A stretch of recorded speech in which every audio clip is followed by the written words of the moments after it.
పశ్చిమాసియాలో యుద్ధం మొదలై 2 వారాలు గడుస్తున్నా అటు ఇరాన్ ఇటు అమెరికా ఇజ్రాయెల్ కూటమి వెనక్కి తగ్గడం లేదు. బాంబుల మోతతో ఆ ప్రాంతం దద్దరిల్లుతుంటే దాని ప్రభావం ఇప్పుడు అంతర్జాతీయ క్రికెట్ మీద కూడా పడింది. స్కెడ్యూల్ ప్రకారం మార్చ్ 13 నుంచి దుబాయ్ షార్జా వేదికలుగా శ్రీలంక ఆఫ్ఘనిస్తాన్ జట్ల మధ్య జరగాల్సిన T20 వన్డే సిరీస్లు అధికారికంగా రద్దయ్యాయి. విమానాల రాకపోకలపై ఆంక్షలు ఉండటం, ఆటగాళ్ల భద్రత దృష్ట్యా ఈ కఠిన నిర్ణయం తీసుకున్నట్టు శ్రీలంక క్రికెట్ బోర్డు ప్రకటించింది. రణరంగంలో క్షిపణులు దూసుకువెళ్తున్న వేళ క్రికెట్ మైదానాలు కూడా వెలవెలబోతున్నాయి.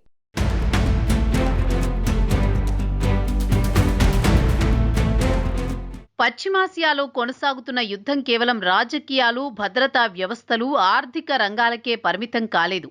ప్రపంచవ్యాప్తంగా ఉన్న అనేక రంగాలపై దీని ప్రభావం కనిపిస్తోంది. ప్రస్తుతం ఈ యుద్ధం ప్రభావం క్రికెట్ పైన కూడా పడింది. ఒకప్పుడు దేశాల మధ్య స్నేహాన్ని పెంపొందించే వేదికగా భావించే క్రీడలు ఇప్పుడు యుద్ధాల వల్ల అడ్డంకులు ఎదుర్కొంటున్నాయి. తాజాగా పశ్చిమాసియాలో నెలకొన్న ఉద్రిక్తతల కారణంగా అంతర్జాతీయ క్రికెట్లో కూడా ఒక కీలక సిరీస్ రద్దు కావాల్సిన పరిస్థితి ఏర్పడింది. స్కెడ్యూల్ ప్రకారం మార్చి 13 నుంచి 25 వరకు శ్రీలంక, ఆఫ్ఘనిస్తాన్ల మధ్య యునైటెడ్ అరబ్ ఎమిరేట్స్లోని దుబాయ్ షార్జా వేదికలుగా వన్డే T20 సిరీస్ జరగాల్సి ఉంది. కానీ ప్రస్తుతం పశ్చిమాసియాలో కొనసాగుతున్న యుద్ధ పరిస్థితులు, ముఖ్యంగా విమానాల రాకపోకలపై విధించిన పరిమితులు, భద్రతా సమస్యలు కారణంగా ఈ సిరీస్ను రద్దు చేయాలని నిర్ణయం తీసుకున్నట్లు శ్రీలంక క్రికెట్ బోర్డు అధికారిక ప్రకటన విడుదల చేసింది.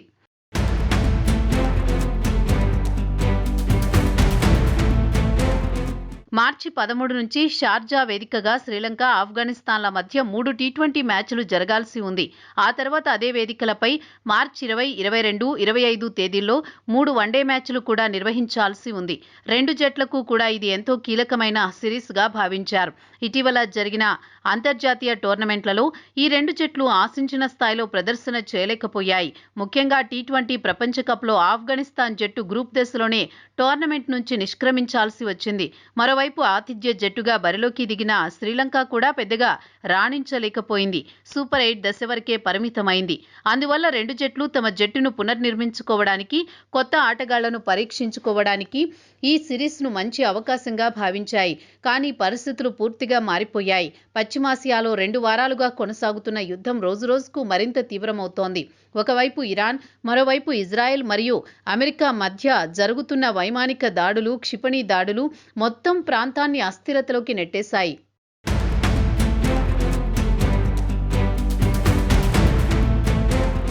యుద్ధం ప్రారంభమైన తర్వాత అనేక దేశాలు భద్రతా కారణాల వల్ల విమాన సర్వీసులను పరిమితం చేశాయి. కొన్ని విమానాలు మార్గాలను పూర్తిగా మూసివేశారు. ముఖ్యంగా పశ్చిమాసియా గగనతలం చాలా ప్రమాదకరంగా మారిందని విమానయాన సంస్థలు పేర్కొంటున్నాయి. ఈ నేపథ్యంలో అంతర్జాతీయ జట్లు ప్రయాణించడం కూడా కష్టంగా మారింది. ఆటగాళ్లు, సిబ్బంది భద్రతే ప్రధానమని భావించిన క్రికెట్ బోర్డులు ఈ సిరీస్ను కొనసాగించడం ప్రమాదకరమని నిర్ణయించాయి.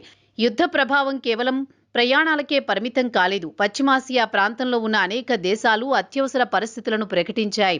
భద్రతా దళాలు హై అలర్ట్లో ఉన్నాయి. ఈ పరిస్థితుల్లో పెద్ద స్థాయి క్రీడా కార్యక్రమాలను నిర్వహించడం కూడా చాలా క్లిష్టంగా మారింది. స్టేడియాల్లో ప్రేక్షకుల భద్రత, ఆటగాళ్ల రక్షణ, అంతర్జాతీయ ప్రసార వ్యవస్థలు ఇవన్నీ కలిసి ఒక పెద్ద లాజిస్టిక్ వ్యవస్థ. యుద్ధ పరిస్థితుల్లో ఈ ఏర్పాట్లు చేయడం చాలా కష్టం. అందుకే తాత్కాలికంగా సిరీస్ను వాయిదా వేయాలా లేదా పూర్తిగా రద్దు చేయాలా అనే అంశంపై 2 బోర్డులు చర్చించాయి. చివరికి ప్రస్తుత పరిస్థితుల్లో సిరీస్ నిర్వహించడం అసాధ్యమని భావించి రద్దు దిశగా నిర్ణయం తీసుకున్నట్లు సమాచారం.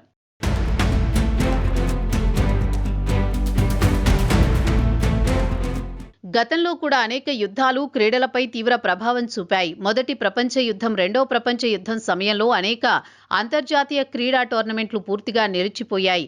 ఇటీవల రష్యా ఉక్రెయిన్ యుద్ధం సమయంలో కూడా క్రీడా కార్యక్రమాలు రద్దయ్యాయి. రష్యా జట్లపై అంతర్జాతీయ క్రీడా సంస్థలు నిషేధాలు విధించాయి.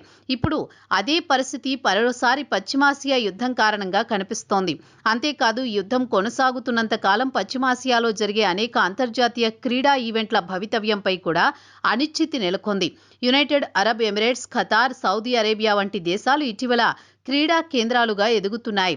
క్రికెట్తో పాటు ఫుట్బాల్, ఫార్ములా 1, టెన్నిస్ వంటి అనేక అంతర్జాతీయ ఈవెంట్లు ఇక్కడ జరుగుతున్నాయి.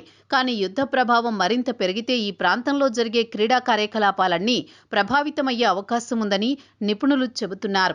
మొత్తానికి పశ్చిమాసియాలో జరుగుతున్న యుద్ధం ప్రభావం ఎంత విస్తృతంగా ఉందో ఈ ఘటన స్పష్టంగా చూపిస్తోంది.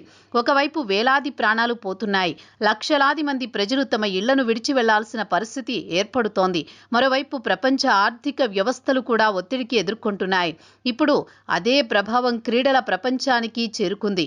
దేశాల మధ్య స్నేహాన్ని పెంచే వేదికగా ఉండే క్రికెట్ సిరీస్ కూడా యుద్ధం ముందు నిలవలేక రద్దవాల్సి వచ్చింది. ఇక యుద్ధ పరిస్థితులు త్వరగా చల్లారితే భవిష్యత్తులో ఈ సిరీస్ను మళ్లీ నిర్వహించే అవకాశం ఉందని క్రికెట్ వర్గాలు ఆశాభావం వ్యక్తం చేస్తున్నాయి. అయితే ప్రస్తుత పరిస్థితుల్లో ఆటగాళ్ల భద్రతే ముఖ్యమని రెండు బోర్డులు స్పష్టం చేశాయి.